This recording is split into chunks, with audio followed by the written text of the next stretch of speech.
औज़ुबिल्लाहिमिनश्शैतानिर्रजीम बिस्मिल्लाहिर्रहमानिर्रहीम। शुरू अल्लाह के नाम से जिसने पूरी कायनात को पैदा किया। दुरूद हज़रत मोहम्मद मुस्तफ़ा सल्लल्लाहु अलैहि वसल्लम पर, जिसको अल्लाह पाक ने पूरी इंसान ज़ात के लिए मोलम बनाकर भेजा। अस्सलाम वालेकुम दोस्तों एसएसटी प्रिपरेशन के हवाले से जो सीरीज़ चल रही है सब्जेक्ट वाइज, उसमें आज मैं सिविक्स के एमसीक्यूज़ पार्ट 4 लाया हूँ। तो वीडियो को एंड तक देखना। जो दोस्त एसएसटी की तैयारी कर रहे हैं वो तो वीडियो को ज़रूर देखें और एंड तक देखें। अच्छा, जिन दोस्तों ने मेरे चैनल को अभी तक सब्सक्राइब नहीं किया तो उनसे रिक्वेस्ट है मेरे चैनल को सब्सक्राइब करो, लाइक करो, कमेंट्स करो। Thank you. तो चलते हैं सिविक्स के एमसीक्यूज की तरफ। वीडियो में एंड तक रहना। ओके। अच्छा दोस्तों, civics part 4 question number first है a statement in a constitution that sets forth the goals and purposes of a government एक ऐसी स्टेटमेंट, एक ऐसा आईनी पर एक ऐसा बयान जो हुकूमत के अहदाफ को या हुकूमत के मकासद का तयन करता है, गोल्स एंड पर्पसेस का तयन करे। एक ऐसी स्टेटमेंट, कॉन्स्टिट्यूशन स्टेटमेंट, जो कि हुकूमत के जो मकासद है या पर्पसेस है उसका तयन करे, उसको सेट करे। तो उसे हम क्या कहेंगे? ए आर्टिकल, बी लॉ, सी प्रीमेबल, डी कॉन्स्टिट्यूशनल गवर्नमेंट। तो इसका सही जवाब होगा सी प्रीमेबल। उसके बाद आगे चलते। क्वेश्चन नंबर 2 है द एफर्ट्स टू कंट्रोल और influence the conduct and policies of the government. एक ऐसी कोशिश जो हुकूमत की तर्ज अमल और पॉलिसियों को कंट्रोल करे, उस पर असरअंदाज होने वाली कोशिश को हम क्या कहेंगे? हुकूमत की जो पॉलिसीज है और उसके तर्ज अमल को कंट्रोल करने वाली कोशिश को हम क्या कहेंगे? तो उसके ऑप्शन है ए पॉलिटिक्स, बी पॉलिटिकल पार्टीज, सी फेडरल सिस्टम। तो इसका सही जवाब होगा ए पॉलिटिक्स। उसके बाद है question number 3 delegate dash. Delegate का मतलब क्या होता है?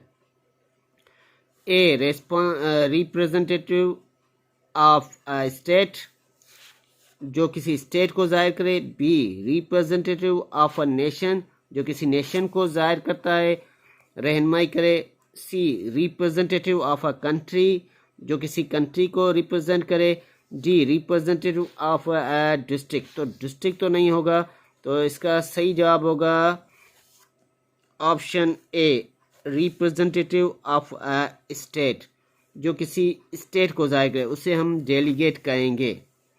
उसके बाद क्वेश्चन नंबर 4 है a party views of all issues. एक पार्टी है, उसके सियासी जो व्यूज है, इश्यूज है, उस पर नज़र डालना, उसको हम क्या कहेंगे? A platform, B majority opinion, C playing, D political mission. तो पॉलिटिकल मशीन। तो इसका सही जवाब होगा प्लेटफॉर्म। पार्टीज़ के इशू पर नज़रदारी करना, उस पर व्यूज़ रखना, तो उसे हम प्लेटफॉर्म कहेंगे। उसके बाद है question number 5 what does PAC stand for. PAC का स्टैंड फॉर क्या होगा and what is its function, और इसका फंक्शन क्या है, इसका काम क्या है PAC का? Option A political action council, stand for है P for political, A for action, C for council. और इसका काम जो है क्या है? Interest group that gives money to candidates, कोई ऐसा ग्रुप जो कैंडिडेट्स को, जो उम्मीदवार को पैसे दे। Option A. उसके बाद B है political action committee, P for political, F for action, C for committee, gives money to candidates on behalf of interest group, जो कि किसी कैंडिडेट्स को, किसी उम्मीदवार को पैसे दे उसके बिहाफ पर उसके ग्रुप के बिहाफ पर। उसके बाद है option C political action committee, P for political, A for action, C for committee. इसका काम क्या है? Interest group that the political action committee gives money to candidate. जो ग्रुप है वो जो है कैंडिडेट्स को, उम्मीदवार को पैसे दे। ऑप्शन डी है पॉलिटिकल एक्शन कमेटी। तो इसका काम क्या है? Give money to candidates on behalf of interest group.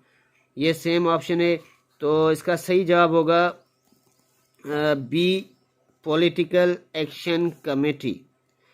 इसका जो आंसर होगा B political action committee, P for political, A for action, C for committee. ये स्टैंड फॉर्म आ सकता है तो ये मेमोराइज करें, पॉलिटिकल एक्शन कमेटी।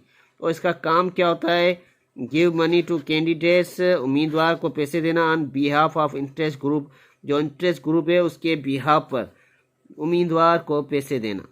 ठीक है, PAC का जो काम होता है, जो इंटरेस्ट ग्रुप है उसके बिहाफ पर उम्मीदवार को पैसे देना। ओके, आगे चलते हैं। क्वेश्चन नंबर 6 है one in charge of the political machine. कोई एक जो सियासी मशीन का इंचार्ज हो उसे हम क्या कहेंगे? सियासी मशीन का इंचार्ज उसे हम क्या कहेंगे? A vice president, B president, C party boss, D party leader. Party leader. तो इसका सही जवाब होगा पार्टी बॉस। जो पॉलिटिकल मशीन का इंचार्ज हो उसे हम पार्टी बॉस कहते हैं। पॉलिटिकल मशीन का इंचार्ज को पार्टी बॉस कहेंगे। उसके बाद है question number 7, in which type of races do incumbent have the biggest advantage? In what type of races do incumbent have the biggest advantage? तो इसका मतलब है किसी किस्म की नस्लें आने वाले को सबसे ज़्यादा फ़ायदा होता है। कोई ऐसी किस्म की नस्ल जिसके आने वाले को बहुत ज़्यादा फ़ायदा हो उसे हम क्या कहेंगे? ए प्रेसिडेंशियल, बी गुबरनेटोरियल, सी मायोर, सी कांग्रेशनल। तो इसका सही जवाब होगा डी कांग्रेशनल। उसके बाद है question number 8, why is party loyalty being weekends? तो इसका मतलब है पार्टी वफादारियाँ कमज़ोर की जा रही है। क्यों कमज़ोर की जा रही है? Why party loyalties being weakened, party वफादारियाँ क्यों कमज़ोर की जा रही है? Option A more than one candidate can run, जो किसी पार्टी में एक ही कैंडिडेट जो है ज़्यादा से ज़्यादा रन करे। बी है it's harder to find out about the individual candidate, individual candidate को फाइंड करना बहुत मुश्किल होता है। C it's not being weakened, ये वीकेंड नहीं होती, कमज़ोर नहीं होती। D it's easier to find out about individual candidate, इसका मतलब है इंडिविजुअल कैंडिडेट जो अलग उम्मीदवार को आसानी से तलाश कर लेना। तो इसका सही जवाब डी होगा, it's easier to find out about individual candidates. उसके बाद है क्वेश्चन नंबर 9। क्वेश्चन नंबर 9 है announce the presidential candidate big Pep rally where the party's platform is written। इसका मतलब होता है कि सदारती उम्मीदवार बिग बेप रैली का ऐलान करे जहां पार्टी प्लेटफॉर्म लिखा हुआ हो। जहां पर पार्टी प्लेटफॉर्म लिखा हुआ हो वहां पर किसी सदारती उम्मीदवार को अनाउंस करना, बिग बेप रैली। ऑप्शन है A party convention, B constitutional convention, C national convention, D state convention. तो इसका सही जवाब होगा सी नेशनल कन्वेंशन। उसके बाद है question number 10, money given to a party and not a candidate. वो पैसा जो पार्टी को दिया जाए न कि उम्मीदवार को, उसे हम क्या कहेंगे?